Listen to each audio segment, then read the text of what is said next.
A gente comentou, né, sobre os 3 tipos lá de nível de isolamento, mas ainda ficou faltando um, que é o tal do Snapshot Isolation que a gente tem aqui. Tá? Bom, em um Snapshot Isolation, as versões de linhas atualizadas para cada transação são mantidas em um TempDB. TempDB é realmente o meu banco de dados temporário lá, que tem... que já vem com SQL, é um banco de dados de sistema, tá? Uma vez que a transação foi iniciada, ignora todas as linhas mais recentes, inserindo ou atualizando dados na tabela. Então, eu tenho a minha transação, correto? A minha transação, ela vai alterar dados. O que acontece? Antes de alterar o dado na sua tabela, é copiada uma versão daquela linha para o TempDB. Correto? Isso daí, enquanto a transação estiver ali, ó, enquanto a transação durar. Se eu estiver fazendo alteração de 15, 20 linhas na mesma transação, certo? Em tabelas iguais ou diferentes, essas 15 ou 20 linhas, antes de serem alteradas pelo update, vão ser copiadas para o TempDB, de alguma forma. Legal, isso daí é uma coisa muito interessante. Ele copiou, tá? O que acontece se uma pessoa começa a dar select nessas 10, 15, 20 linhas que estão sendo alteradas dentro da transação? Em vez do SQL apontar para a tabela que está sofrendo alteração, ele aponta os dados que estão no TempDB. A transação não terminou ainda, mas eu consigo fazer leitura dos meus dados apontando o quê? O TempDB. Isso daí quem faz é o próprio SQL, tá? A gente não vai lá no TempDB e consulta. O TempDB é só um cara que armazena temporariamente os seus dados, vamos dizer assim, desatualizados, né? Enquanto a transação não termina. Tá? Então, isso daí é muito legal. Nesse caso aqui, ó, para a gente fazer a alteração, né? Para a gente fazer um snapshot, a gente precisa desse cara aqui, ó, adicionar a permissão de uso de snapshot no banco. Então, a gente vai precisar dar esse comando aqui. Vou dar uma nova query aqui, ó.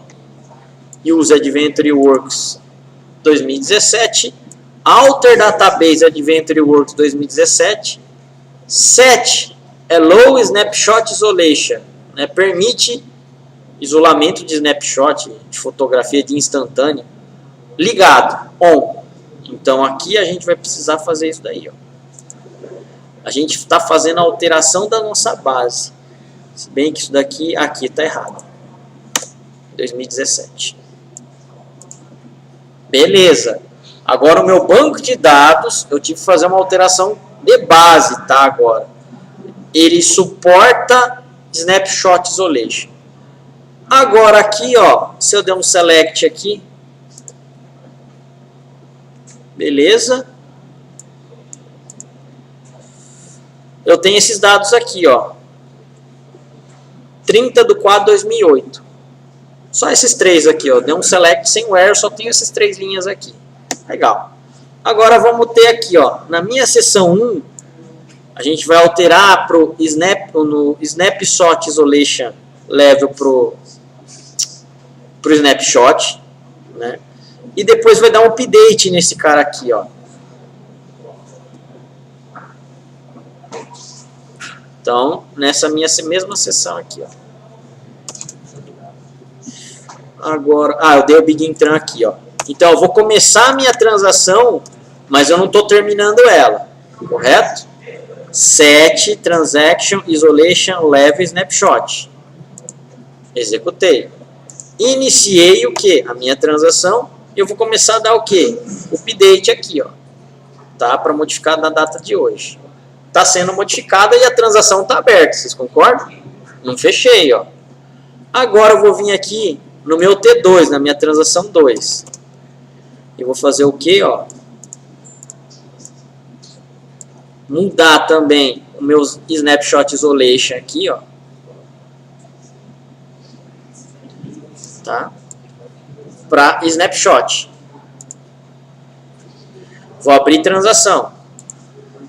Vocês concordam que eu estou dando um select aqui?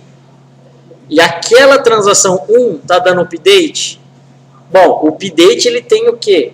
Ele tem exclusividade, não tem? Bloqueio de exclusividade. Então esse cara aqui ele só teria que fazer o quê? Me mostrar quando eu terminar a transação de lá. Se eu dar um execute aqui, ó, eu tenho que estar no 2017, desculpem.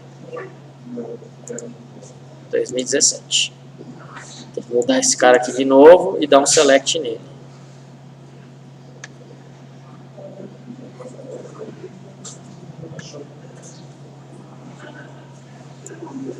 Ó.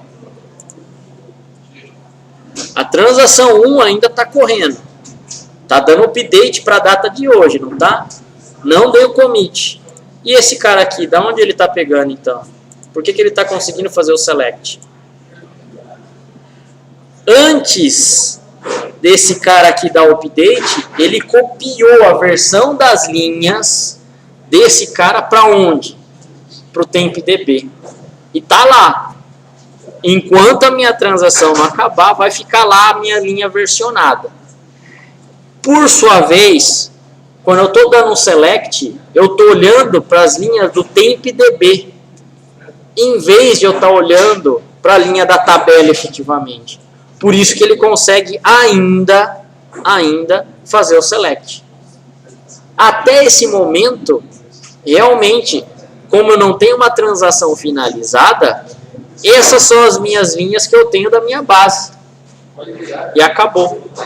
A próxima vez que eu for vir aqui, ó, e der um update, ou um commit, ou um rollback, esse cara aqui ele vai me trazer o resultado, obviamente, da tabela depois.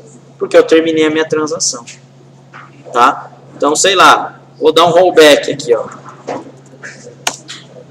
Vou dar um commit, na verdade, né, ó, para efetivar que a data é de hoje, tá, ó. Ele tá dando um get date ali no update. Legal, commitou. Se eu venho aqui agora e dou um select na minha tabela, ó. Por que ele está desse jeito ainda? Aqui, ó, eu estou dentro de uma transação. Ou eu tenho que dar um commit, ou eu tenho que dar um rollback também para eu conseguir fazer essa parte. Nesse caso aqui eu vou dar o commit, ó. E aí agora aqui eu vou dar um select. Ele vai começar a enxergar. Peraí, era para ele começar a enxergar os dados de hoje, né? Dei aqui, ó. Espera aí. Deixa eu dar um select nesse cara aqui. Vamos ver quais os dados que estão aqui.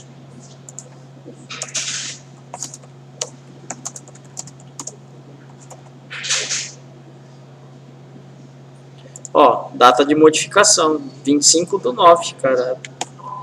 E agora a data de modificação, modified date, é a mesma tabela em uma resources shift. Human Resources Shift.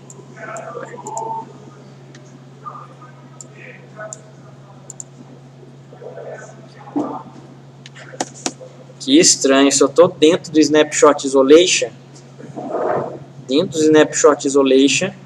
eu estou vendo as linhas do TempDB, que é aquele cara que está versionado.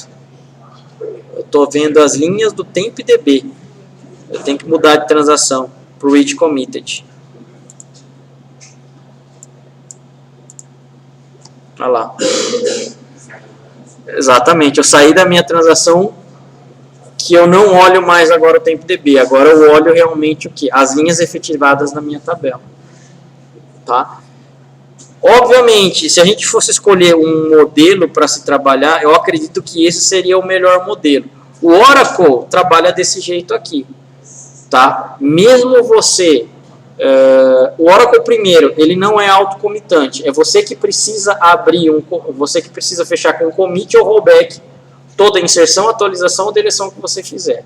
Então, se você tiver aquela história de fazer vários comandos e não der um commit ou update ou rollback, for tomar um café, a sua transação vai ficar aberta, tá?